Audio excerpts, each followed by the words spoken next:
సిద్దిపేట జిల్లా గజ్వేల్ మండల్ జిలాలీపూర్ గ్రామ సర్పంచ్ వి వెంకట్రెడ్డి మాట్లాడుతూ తనపై నమ్మకం ఉంచి ఓటు వేసిన ప్రతి ఒక్కరికీ పేరు పేరున హృదయపూర్వక ధన్యవాదాలు తెలియపరిచారు.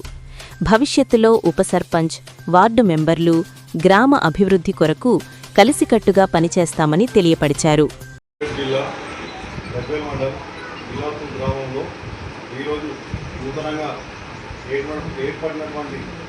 నేను జిలాపూర్ గ్రామ సర్పంచ్గా మరియు ఉప సర్పంచ్లు మరియు వార్డు మెంబర్లు అందరూ కలిసి ఈరోజు ప్రమాణ స్వీకారం చేయబడింది.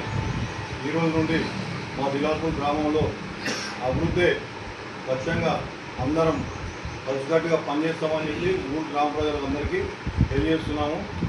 ఇప్పటివరకు ఉన్న సమస్యలు ఏదైనా ఉన్నాయో ఇంతకుముందు గ్రామ పరిపాలన వేరన్నా చూసుకున్నాడు. ఇప్పటి నుంచి గ్రామంలో మేము సర్పంచ్ అందరం కలిసి కార్యవర్గం పాలకవర్గంలో అందుబాటులో అందరం ఉండి పనిచేస్తామని చెప్పి ఏ సమస్య వచ్చినా ప్రతిదానికి ముందుండి అందరికి అందుబాటులో ఉండి పనిచేస్తాము.